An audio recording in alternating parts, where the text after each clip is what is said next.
Hello friends, चमके Gupta coaching centre में आप सभी का एक बार पुनः स्वागत करता हूं। दोस्तों, आज की इस वीडियो में हम बात करेंगे क्लास 12 हिंदी।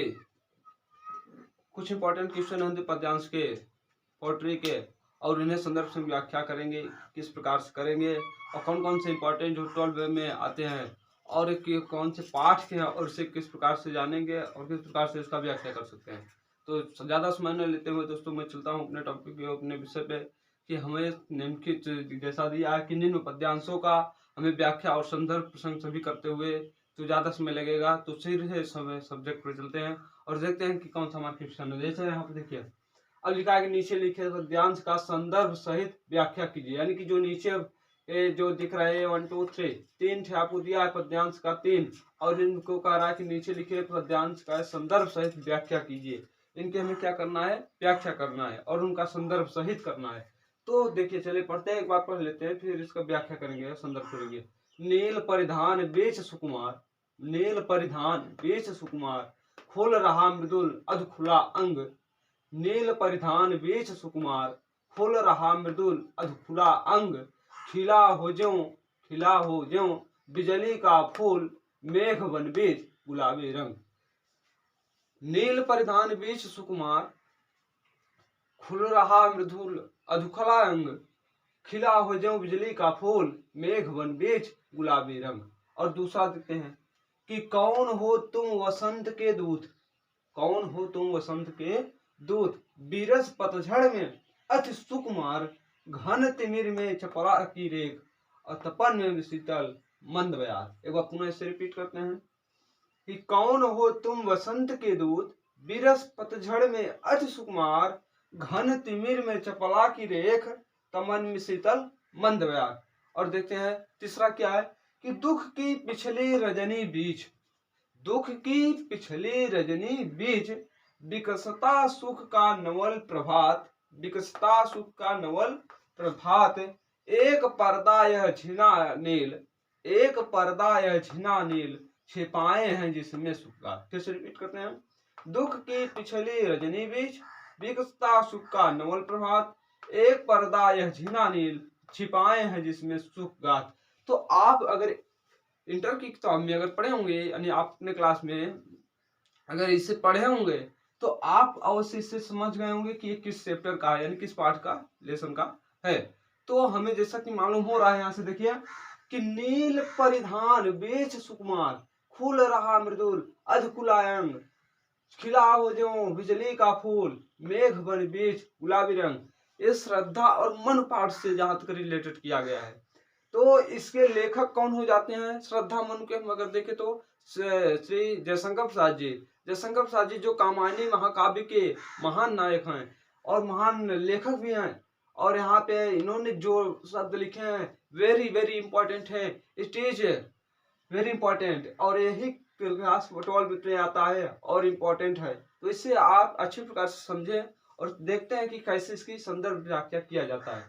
चलिए देखिए, नील परिधान बेच सुकुमार, सर्वप्रथम इसका हम क्या करते हैं, संदर्भ करते हैं। संदर्भ करने के लिए हमें क्या करना चाहिए, पाठ का नाम और लेखक का नाम, यानी कवि का नाम और पाठ का नाम हमें मालूम होने चाहिए अच्छे से, तभी हम उसका संदर्भ कर सकते हैं। संदर्भ में यही लिखा जाता है कि लेखक कौन है, यानी कवि कौन है और पाठ का नाम क्या है।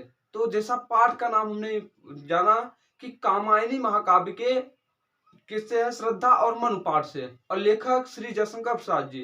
तो लिखेंगे कि प्रस्तुत पद्यांश हमारी पाठ्य पुस्तक कामायनी महाकाव्य के श्रद्धा मनु नामक पाठ से अवतरित है या ले लिया गया है या फिर प्रस्तुत किया गया है, जिसके कवि श्री जयशंकर प्रसाद जी हैं।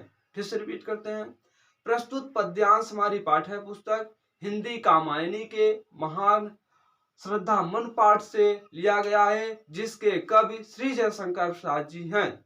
और प्रसंग में क्या लिखेंगे, इसके बारे में लिखेंगे शॉर्टकट में कि हमें क्या दर्शाया गया है कि जैसे नील परिधान बेश सुकुमार, खुल रहा मृदु अध खुला अंग, खिला हो ज्यों बिजली का फूल, मेघ बन बेच गुलाबी रंग। यहाँ पे जो बात किया गया कि नील परिधान बेश सुकुमार, यहाँ पर श्री जयशंकर प्रसाद जी, श्री जयशंकर प्रसाद जी श्रद्धा के यानी कि जो लेडीज थे उसकी क्या किया है, उसके शरीर के व्याख्या किया है। उसके शरीर सौंदर्य की वर्णन किया है कि वो किस प्रकार से उसके शरीर की सौंदर्यता है।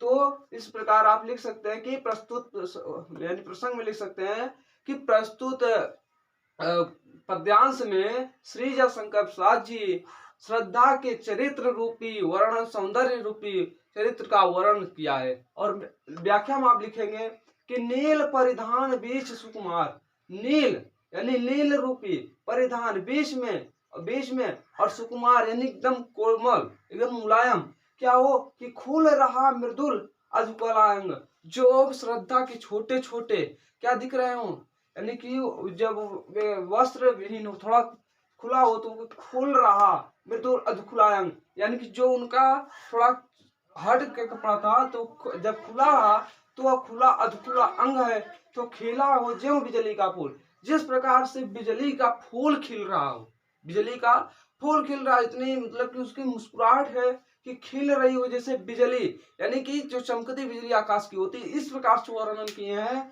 कि खिला हो जो बिजली का फूल, जैसे कि कोई बिजली का फूल खिला हो, आकाश रूपी बिजली का फूल खिला हो, इस प्रकार से उसके शरीर के यानी कि सौंदर्यता का वर्णन करते हुए कह रहे हैं कि मेघ, मेघ में बादल बन, मेघ रूपी बादल बन करके बीच में गुलाबी रंग हो, उनके बीच की गुलाब रंग जैसे यानी कि गुलाब का फूल, उनका मुख जो है क्या है, गुलाब रूपी मेघ के बीच में हो, और यानी कि मेघ के बीच में गुलाबी रंग सा हो। तो इस प्रकार आप इसका व्याख्या संदर्भ संग कर सकते हैं। और दूसरा देखते हैं कि कौन हो तुम वसंत के दूत, हे वसंत के दूत तुम कौन हो, और कह रहा है बीरस पतझड़ में अति सुकुमार, घन तिमिर में चपला की रेख, तपन में शीतल मंद बयार। तो यह भी जहां तक है हम कहते हैं कि श्रद्धा और मन हुई पाठ का है। क्यों? क्योंकि यह भी कह रहा है कौन हो तुम वसंत के दूत, बिरस, इस बिरस में पतझड़ में अति सुकुमार हो, और घन तिमिर में चपला की रेख में तपन में आप क्या करें, शीतल मंद बयार बन के बह रहे हैं। तो इट इज श्रद्धा और मन पाठ से ही रिलेटेड किया गया है। तो इसका जो संदर्भ हुआ, आप संदर्भ वही लिखेंगे जो मैंने पहले बताया, और प्रसंग में इसका लिखेंगे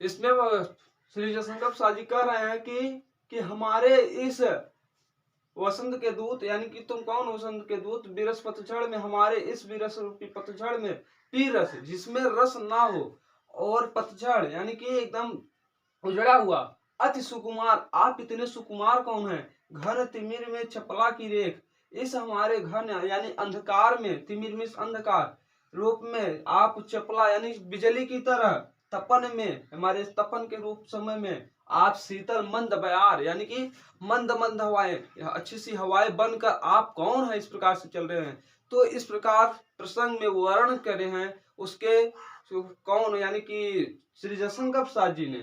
तो इसमें व्याख्या में लिखेंगे हम कि कौन हो तुम वसंत के दूत, कह रहे हैं श्री जयशंकर प्रसाद जी कि तुम वह वसंत के दूत, तुम कौन हो, और बीरस पतझड़ में इस रस बिना रस के, यानी बीरस जिसमें रस ना हो, इस प्रकार के पतझड़ में अति सुकुमार, आप इतने सुकुमार कौन है, घन अंधकार में चपला की रेख, इस घन रूपी यानी कि इस काले बादल में, काली रात में आप चपला यानी बिजली की रेखा के समान, और तपन में हमारे क्या कर रहे हैं, शीतल मंद बयार बन के इतनी शीतल शीतल हवाएं दे रहे हैं हमारे तपन रूपी समय में, यानी हमारे बुरे समय में आप इतने शब्दों को, तो आप हे वसंत के दूत आप कौन हैं। तो इस प्रकार इसकी व्याख्या की जा सकती है। और अगला है कि दुख की पिछली रजनी बीच, विकसता सुख का नवल प्रभात, एक पर्दा यह झिना नील, सिपाहे हैं जिसमें सुगात। तो यह भी दुख की पिछली रजनी बीच, यहाँ पर श्री जयशंकर प्रसाद जी ने भी अच्छी सी वर्णन करते हुए कहते हैं कि हे क्या कर रहे हैं, श्रद्धा कह रही है कि मनु से कि हे मनु, जो भी आपके दुख के समय हैं वे सब दूर हो जाएंगे। और इस प्रकार समझाते हुए श्रद्धा मन को समझाती है। तो इसका व्याख्या कैसे करेंगे कि दुख की पिछली रजनी बीज, दुख की पिछली रजनी बीज, दुख के पिछले यानी पीछे के समय में, रजनी रात में, तो विकसता सुख का नवल प्रभात, यानी कि जो समय बीत गए हैं उसमें आने वाले जो समय है निशा यानी रात्रि के पश्चात जो समय आएंगे वो क्या होंगे, विकसता निकलेंगे सुख का नवल नया प्रभात में सवेरा, यानी आपके जीवन में जो क्या होगा, नवल नई रूपी सवेरा होगा। आपका जीवन क्या होगा, सुख से प्रातः होते ही आपके क्या होंगे, सुख का प्रभात होगा। और एक पर्दा यह झीना नील, यह जो एक पर्दा रूपी है यह झीना नील है, इसमें आपको कुछ भी सुख यानी दुख और सुख में आपको घबराना नहीं चाहिए। और कह रहे छिपाए हैं जिसमें सुख का, इसमें क्या है, सुख और दुख छिपे हुए हैं। इसलिए आप क्या करिए कि दुख की पिछली रजनी बीच में आप बिल्कुल, दुख की पिछली रजनी बीच में आप बिल्कुल भी चिंता मत करें, आपका सवेरा होगा और सुखल प्रभात सवेरा होगा। इस प्रकार से श्री जयशंकर प्रसाद जी ने समझाया है श्रद्धा द्वारा मन को। थैंक दोस्तों, नई वीडियो नई उल्लास के साथ, चेतना के साथ, तब तक के लिए धन्यवाद। जय हिंद, जय भारत, वंदे मातरम।